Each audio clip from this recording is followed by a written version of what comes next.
as always, a great day when we get to put real information in front of the Bahamian people.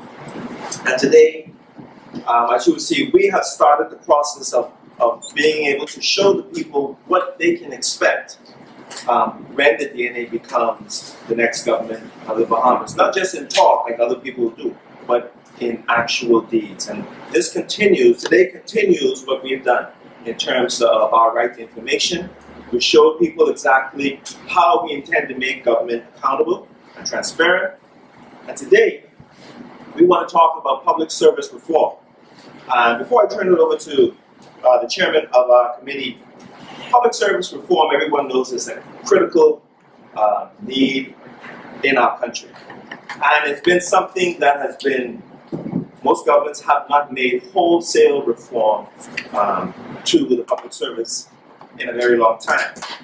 And so, at our convention, this is one of the things that we thought we need to be upfront with the Bahamian people about how we intend to modernize the public sector, to encourage them, to motivate them, to create a 21st century public sector.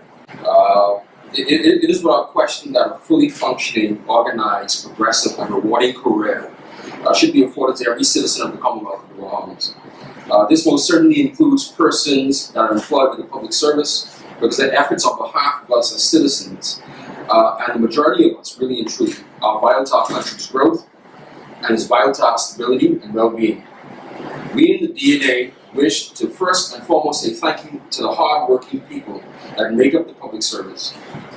Without their work, once again, and their dedication and their commitment to service, we truly would be in a very problematic state here in the Bahamas.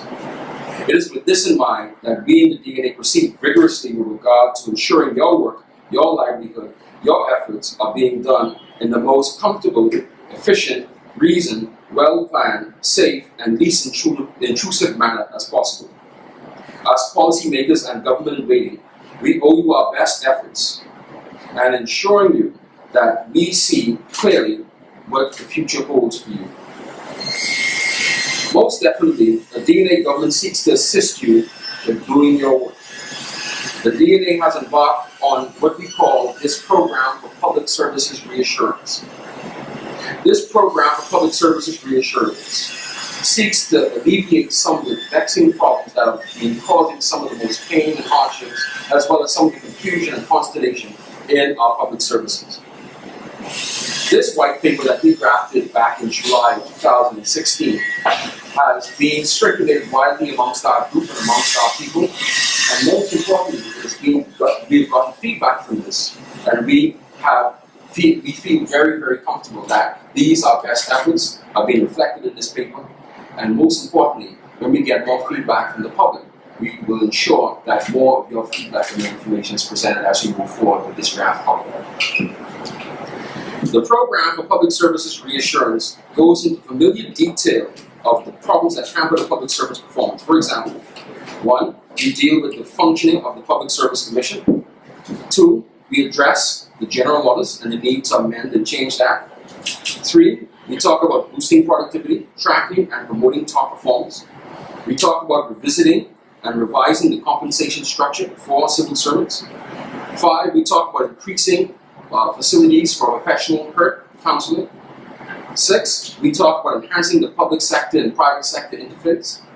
7, we also talk about increasing training and training opportunities for all civil servants. These several core planks are critical to advancing the cause for a better, more efficient and productive public service. One that is sensitive to the needs of the people that work for us, but also for the people that do business with the public service on a daily basis. Most importantly, several residual efforts will be addressed in this exercise once becoming the government, inclusive of more transparency in the hiring and administrative process in the public service, clearer guidelines for engagement with contractors and general service workers in addition to public servants in general. There will also be a system where we manage employee attrition management, whereas persons who would like to exit the civil servant can do so in a very timely and orderly fashion. And we also address issues that confront civil servants on a daily basis with regard to professional hurt and maybe counseling. That you can, sit and talk to somebody, for example, if something would happen to you during the process of your tenure in the civil service.